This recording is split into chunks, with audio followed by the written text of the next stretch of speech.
Captain Sarah Chen stood at the massive viewing port of the luxury transport ship, watching Earth grow larger in the distance. Her reflection stared back at her, a 24-year-old woman whose eyes held memories far older than her years. The crisp blue uniform of the Terran Defense Force felt strange against her skin after 3 years of combat gear and recycled air. The Krillian War was over. Humanity had won, but the cost had been enormous. Sarah touched the scar that ran from her left temple to her jaw, a reminder of the plasma blast that had nearly killed her during the Battle of Proxima Station. She was one of the lucky ones. She was going home. "Captain Chen?" A soft voice interrupted her thoughts. Sarah turned to see Lieutenant Commander Morrison approaching, his own uniform pristine and unmarked by battle. He was one of the rear echelon officers, the kind who had spent the war in comfortable offices while soldiers like Sarah bled in the void. "Yes, sir," Sarah replied, her voice carrying the automatic respect drilled into her by military protocol.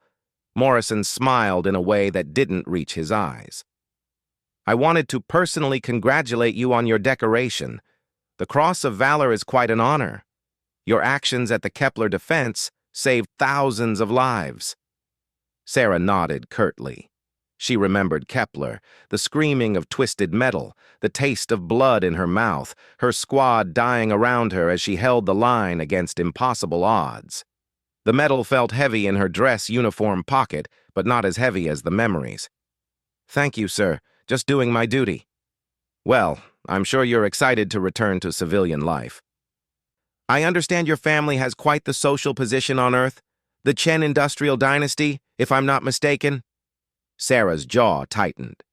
The Chen family, her family, controlled a significant portion of Earth's manufacturing and shipping.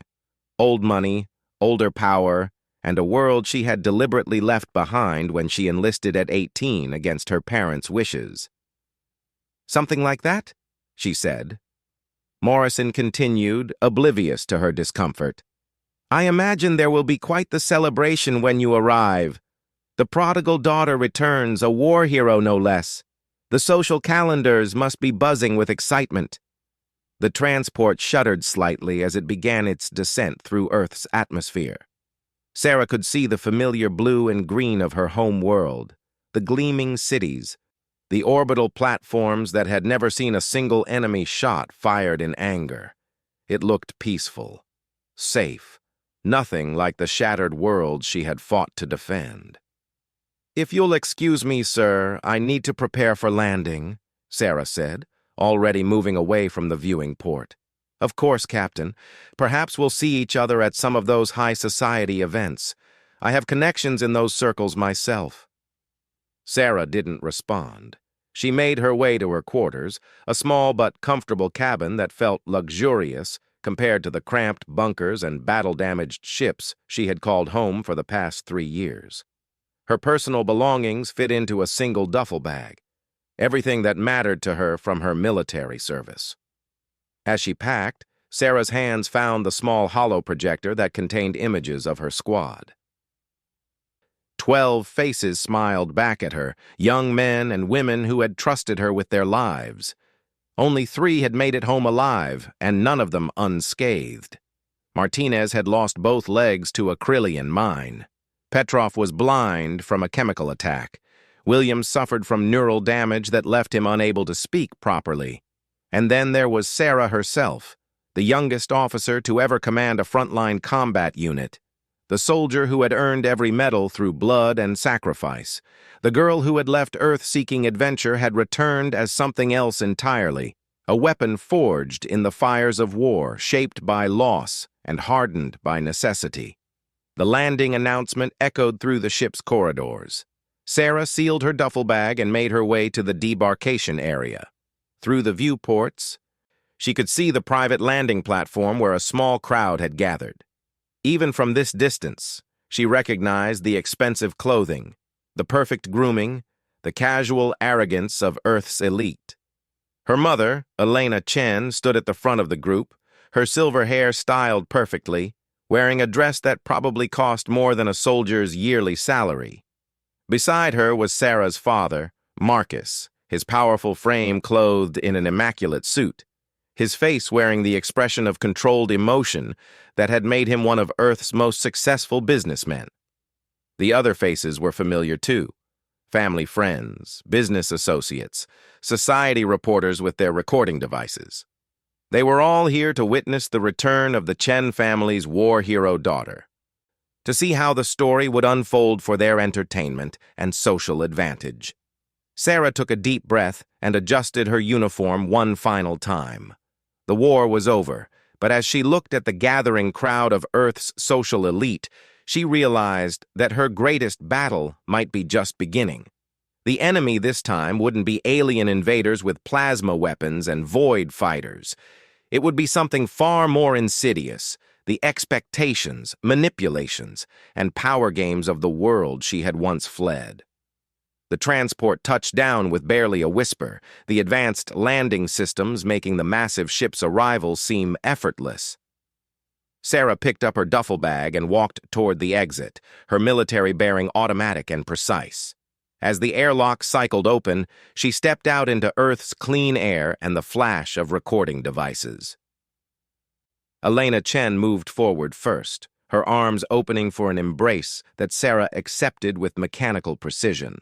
Her mother's perfume was overwhelming after years of recycled ship air and battlefield smoke. "My darling daughter," Elena whispered, her voice carrying just the right note of emotion for the recordings. "Welcome home." Sarah looked over her mother's shoulder at the crowd of faces, some curious, some calculating, all of them soft and unmarked by the harsh realities she had lived through.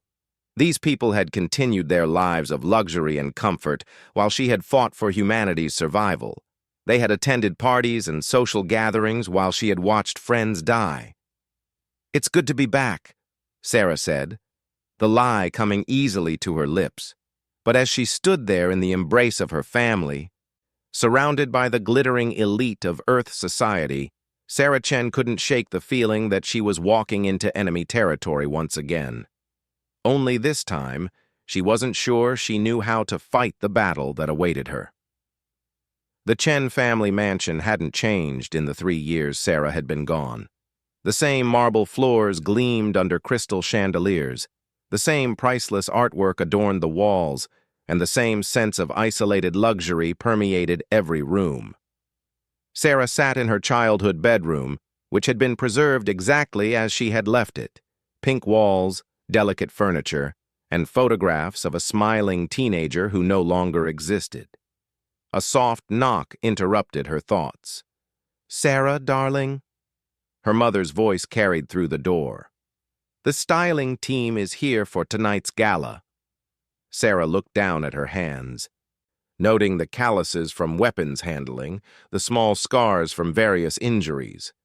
Tonight was the welcome home celebration that her parents had organized, a grand social event featuring Earth's most influential families, politicians, and business leaders, all gathered to see the Chen family's war hero daughter. "I'll be right there," Sarah called back. The styling team consisted of 4 specialists who looked at Sarah with barely concealed horror. Her short, practical haircut, her lean, muscled frame, and her various scars clearly didn't fit their vision of how a young socialite should appear. "Oh my," the lead stylist murmured, circling Sarah like she was examining damaged goods. "We have quite a bit of work to do. The scar, of course, can be covered with makeup, and we'll need to add some volume to soften that military severity." Sarah stood perfectly still as they worked, her mind elsewhere. She thought of Martinez, who would never walk normally again, learning to use prosthetic legs in a military hospital. She thought of the families who would never see their children return home. The styling team's chatter about hiding her war damage felt like an insult to everyone who had sacrificed for humanity's survival. 2 hours later, Sarah barely recognized herself in the mirror. The scar was invisible under layers of makeup. Her hair had been styled into elaborate curls, and she wore a flowing evening gown that hid the muscled definition she had earned through years of combat training. She looked like the old Sarah, the one who had existed before the war. "Perfect," Elena declared, admiring their work. "You look like yourself again." But that was exactly the problem. This wasn't herself anymore. The gala was held in the mansion's main ballroom, a vast space that could easily house a company of soldiers. Instead, it was filled with Earth's social elite, men and women who had spent the war years attending charity functions to support our brave troops, while never truly understanding what that support meant. Sarah moved through the crowd like she was navigating a minefield. Every conversation followed the same pattern. Expressions of gratitude for her service, followed immediately by attempts to steer the discussion toward more comfortable topics: fashion, society gossip, business opportunities. "Captain Chen!" A voice boomed across the room. Sarah turned to see Senator Harrison approaching, his face flushed from expensive wine. "The hero of the hour. Tell me, what was it really like out there?" The conversations around them quieted as people leaned in to hear her response. Sarah looked at the expectant faces, people who wanted war stories sanitized for their entertainment, edited to remove the blood and terror and loss. It was war, Senator. People died. An uncomfortable silence fell over the nearby crowd. Senator Harrison laughed nervously. "Well, yes, of course, but surely there were moments of triumph, of glory. Your actions at Kepler Station, for instance." 300 Marines died at Kepler, Sarah said quietly. "I watched most of them burn alive when the Krillians breached the station's hull. The ones who didn't burn suffocated in vacuum. There was no glory in it." The crowd began to drift away from the uncomfortable conversation. Senator Harrison's smile became strained. "Yes, well, war is certainly unpleasant. But you're home now. Time to put all that behind you and get back to normal life." Normal life. Sarah excused herself and walked onto the mansion's balcony, where the night air was cooler and the sounds of forced gaiety were muffled. She looked out over the lights of the city, thinking of the dark void between stars where her friends had died defending this very view. "Brooding already?" a familiar voice asked. Sarah turned to see her cousin Michael approaching, carrying 2 glasses of champagne. At 26, he had inherited the Chen family's striking features, but none of their responsibility. While Sarah had been fighting aliens, Michael had been managing his trust fund and attending university. "Just thinking," Sarah replied, accepting the champagne she didn't want. Michael leaned against the balcony railing beside her. "You know, everyone's talking about how different you are. Mother's concerned." "Different how?" "Harder, colder, not very sociable." He took a sip of his champagne. "Look, Sarah, I get it. War changes people. But you're back now. You're safe. You need to learn how to fit in again." Sarah almost laughed. Fit in. As if she could simply shed her experiences like an old uniform. As if she could forget the weight of command, the responsibility for other people's lives, the knowledge that real evil existed in the universe and had to be faced with courage and sacrifice. "Do you know what the casualty rate was for frontline officers in my division?" Sarah asked. Michael shifted uncomfortably. "No, 73%. Nearly 3 out of 4 officers who served where I served didn't come home. But you want me to pretend it never happened so I can discuss fashion and attend charity luncheons." "That's not what I meant." "Isn't it?" Sarah set down her champagne glass. "Michael, while you were deciding which university to attend, I was deciding which of my soldiers to send on suicide missions. While you were worried about social standings, I was pulling pieces of my friends out of destroyed ships. We're not the same people anymore." Before Michael could respond, Elena Chen appeared in the doorway. "Sarah, darling, you're missing your own party." "The Hendersons are here. You remember Amanda Henderson? You two used to be such good friends." Sarah did remember Amanda, a cheerful, shallow girl whose biggest concern had been choosing the right dress for various social events. The idea of trying to reconnect with that version of herself, of pretending she cared about the same trivial things, felt exhausting. "Of course, Mother. I'll be right in." The rest of the evening passed in a blur of forced conversations and fake smiles. People asked about her medals, then quickly changed the subject when her answers were too honest. They praised her sacrifice while making it clear they didn't really want to hear about it. They called her a hero while treating her war service like an embarrassing phase she needed to outgrow. By midnight, most of the guests had departed. Sarah found herself in her father's study, still wearing the elaborate gown but feeling like she was in costume. Marcus Chen sat behind his massive desk, reviewing reports on a holographic display. "Successful evening," he said without looking up. "The media coverage will be excellent for the family image. War hero daughter returning to society. It plays well with the public." Sarah stared at her father. "Is that what this is about? Image management?" Marcus finally looked at her, his expression businesslike. "Everything is about image management, Sarah. You're a Chen. Your actions reflect on the family's reputation and business interests. Tonight showed that you're having trouble adjusting to civilian life. I've been home for exactly 1 day, and already you're making people uncomfortable with your intensity, your war stories, your general demeanor." Marcus stood up, moving around the desk to face her. "I've arranged for you to see Dr. Whitmore. He's a specialist in helping veterans readjust to normal life." Sarah felt something cold settle in her chest. "You think I need fixing? I think you need help remembering who you were before all this military business. The Sarah we sent away was charming, social, adaptable. She knew how to work within our world systems. That Sarah was 18 years old and had never seen anything more challenging than choosing between designer dresses," Sarah said. "She died somewhere between Proxima Station and the Kepler Defense." Marcus's expression hardened. "Then we'll have to resurrect her, won't we? Because the woman standing here now doesn't fit into our world. And in our world, Sarah, things that don't fit get discarded." The threat was subtle, but unmistakable. Sarah looked at her father, a man who had built an industrial empire through careful manipulation and calculated ruthlessness. He was offering her a choice: conform to his expectations or lose her place in the family. Sarah thought about her squad, about the loyalty that bound soldiers together in the face of death. She thought about the code of honor that had carried her through the darkest moments of the war.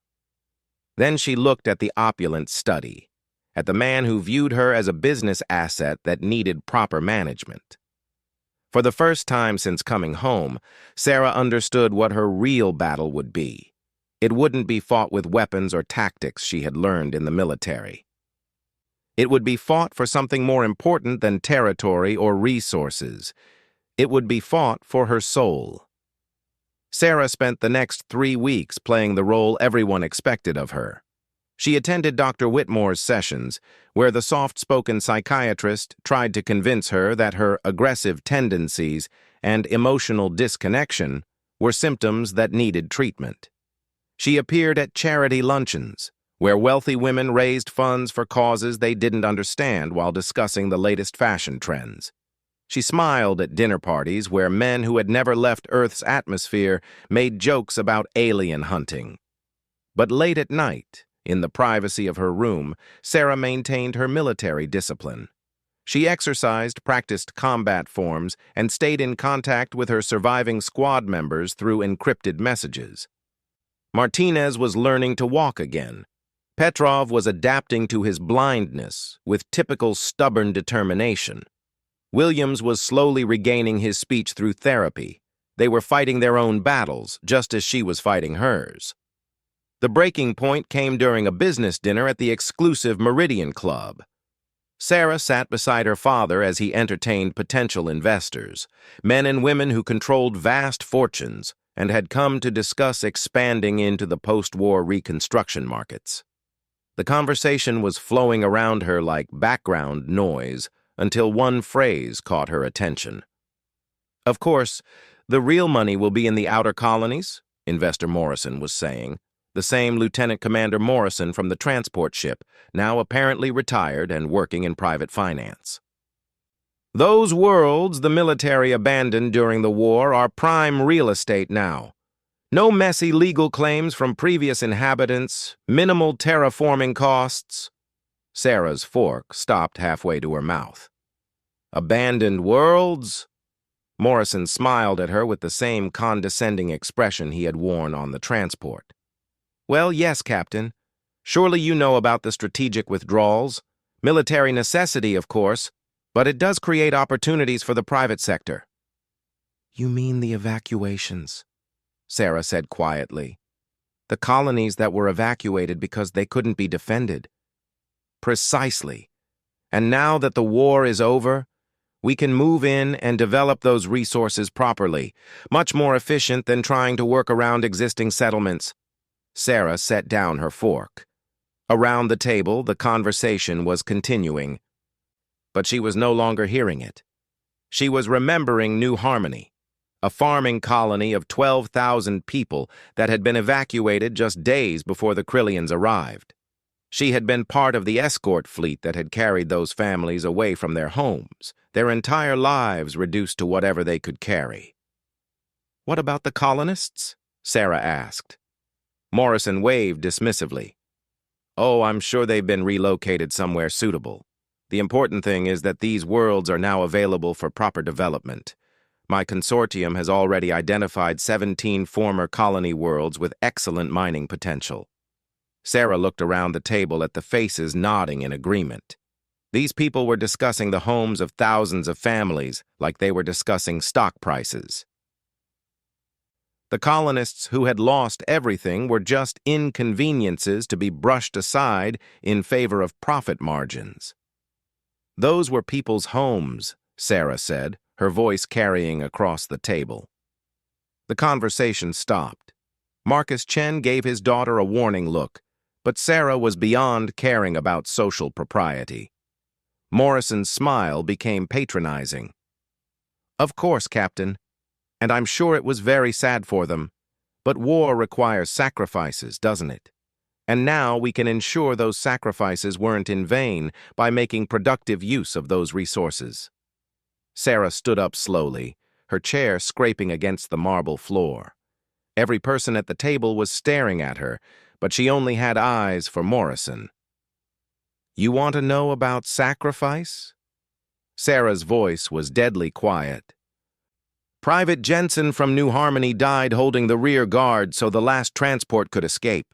He was 19 years old, and he spent his last moments thinking about his little sister who was on that ship. Sergeant Martinez lost both legs defending the evacuation ships because he believed those people deserved a chance to find new homes, not because he thought their old homes should be strip-mined for profit." Morrison's face was turning red. "Now see here." "No, you see here." Sarah leaned forward, her hands flat on the table. "You're talking about stealing from refugees. You're talking about profiting from other people's suffering. You're talking about destroying the last remnants of communities that my friends died to save." Marcus Chen stood up. "Sarah, that's enough. Sit down." But Sarah was done sitting down. She was done pretending. She was done being the sanitized version of herself that everyone wanted her to be. "You know what the difference is between you people and the Krillians?" Sarah asked, her gaze moving around the table. "The Krillians were honest about wanting to destroy human civilization. You just want to buy and sell the pieces." She turned and walked out of the dining room, leaving behind the shocked silence and her father's furious expression. Behind her, she could hear Marcus making apologies to his investors, explaining that his daughter was still adjusting to civilian life. Sarah found herself in the mansion's garden, breathing the clean night air and trying to process what had just happened. She had just destroyed her father's business relationship and probably her own position in the family. But for the first time since coming home, she felt like herself again. Her personal communicator chimed softly. A message from Williams. Saw the news feeds. Good for you. About time someone told those parasites what we really think of them. More messages followed. From Martinez, from Petrov, from other veterans who had seen the recordings that had inevitably made their way to social media.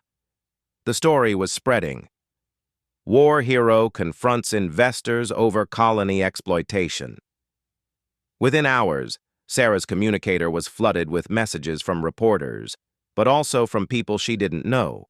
Former colonists thanking her for speaking up, veterans expressing support, ordinary citizens who were tired of seeing war profiteering disguised as reconstruction. Marcus Chen found her in the garden an hour later, his face a mask of controlled fury. "Do you have any idea what you've done?" he asked. "Morrison's consortium represented 3 billion credits in potential contracts. The media is calling you everything from a hero to a dangerous radical. This family's reputation will survive," Sarah interrupted. "Just like it survived having a daughter who enlisted against your wishes. Just like it survived 3 years of war. This is different. You've attacked the entire business community. You've made enemies of people who could destroy us." Sarah looked at her father, seeing him clearly for the first time since her return. "No, Dad. I've reminded people that some things are more important than profit margins. I've reminded them that the colonies weren't just resources to be exploited. They were homes. And the people who lived there, the people who died defending them, deserve better than being forgotten for the sake of business opportunities." Marcus was quiet for a long moment. When he spoke, his voice was cold. "If you're not willing to be part of this family's future, then perhaps you should consider your alternatives." Sarah nodded slowly. She had been expecting this ultimatum since her first night home. "I have been considering them." The next morning, Sarah packed her single duffel bag and left the Chen mansion for the second time in her life. But this time, she wasn't running away from something. She was running toward something. The Veterans Advocacy Center was located in the old part of the city, in a converted warehouse that had seen better days. Sarah found Martinez there, moving efficiently on his new prosthetic legs as he organized case files. Petrov was nearby, his fingers dancing over a tactile interface as he processed legal documents. Williams was speaking slowly but clearly to a young veteran who needed help navigating the bureaucracy. "Figured you'd end up here eventually," Martinez said when he saw her. "Saw your speech. Morrison looked like he was going to have a stroke." "Good," Sarah replied. "Maybe it'll save someone the trouble of giving him one." The Veterans Advocacy Center had been founded by former soldiers who recognized that the war didn't end just because the shooting stopped. Veterans needed help with medical care, job placement, housing, and legal issues. The families of colonies destroyed or evacuated needed assistance rebuilding their lives. The work was difficult, unglamorous, and poorly funded. It was exactly where Sarah belonged. Over the following months, Sarah threw herself into the work with the same intensity she had brought to military service. She lobbied politicians, organized support groups, and used her media attention to highlight issues that would otherwise be ignored. When Morrison's consortium tried to push through their colony development plans, Sarah was there with legal challenges and public pressure campaigns. The Chen family's reaction was predictable. They publicly distanced themselves from Sarah's radical activities while privately trying to pressure her to return to the fold.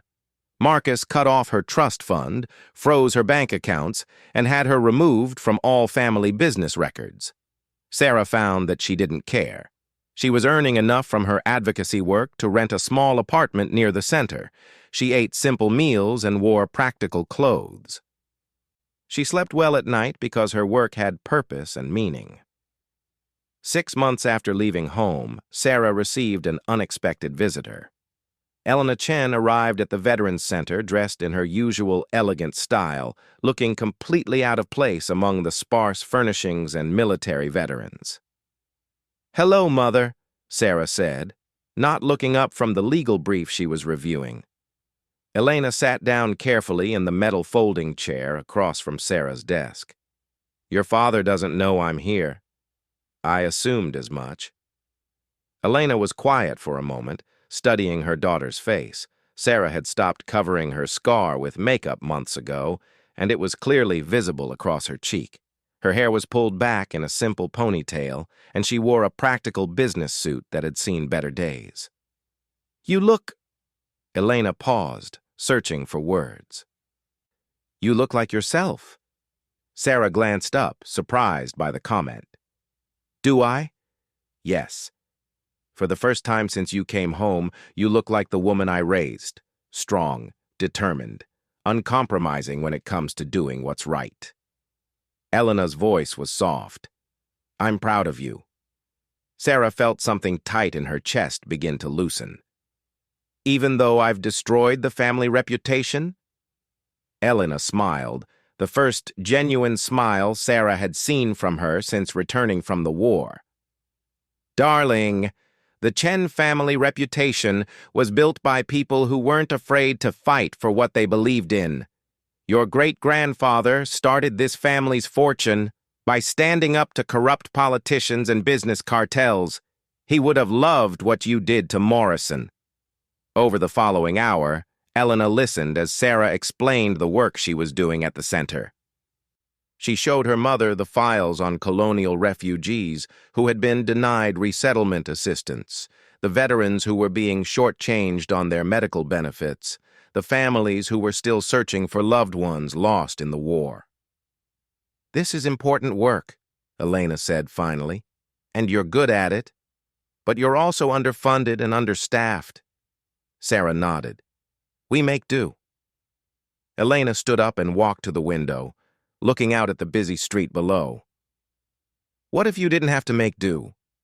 What if you had proper resources? I'm not taking family money, Mother. Not if it comes with strings attached. No strings, Elena said. But there are other ways to help. Other people who believe in what you're doing. She turned back to face Sarah. The war created a lot of veterans, a lot of refugees, a lot of families who need assistance. It also created a lot of people who got very wealthy from military contracts. Some of them have consciences. Over the next year, Sarah watched her small operation grow into something much larger. Elena had been right. There were people willing to fund veteran advocacy, colonial refugee assistance, and reconstruction oversight. Some were motivated by guilt, others by genuine concern, but all of them understood that Sarah Chen's work was necessary. The Veterans Advocacy Center became a model for similar organizations across human space. Sarah found herself traveling between worlds, setting up new centers, training new advocates, and fighting the same battles on a larger scale. She never returned to live in the Chen family mansion, but she began attending occasional family dinners. The conversations were different now, less focused on society gossip and more concerned with substantive issues. Marcus gradually came to respect his daughter's choices, even if he didn't always understand them. 5 years after the war ended, Sarah stood on the observation deck of New Harmony Station, watching as the first ships full of returning colonists approached the rebuilt world below. The mining consortium had been defeated in court, and the planet was being returned to its original inhabitants. It had taken years of legal battles, political pressure, and fundraising, but the refugees were finally coming home. Martinez joined her at the observation port, his prosthetic legs barely noticeable anymore. Think they'll be able to rebuild what they lost? Sarah watched the ships descend toward the planet's surface, carrying families who had waited years for this moment. They'll build something new, maybe something better. And us? Martinez asked. What do we build next? Sarah smiled, thinking of all the other refugees still waiting for justice, all the other veterans still fighting for recognition, all the other battles that needed to be fought with determination and integrity rather than weapons and violence. We build whatever needs building, she said. Same as always.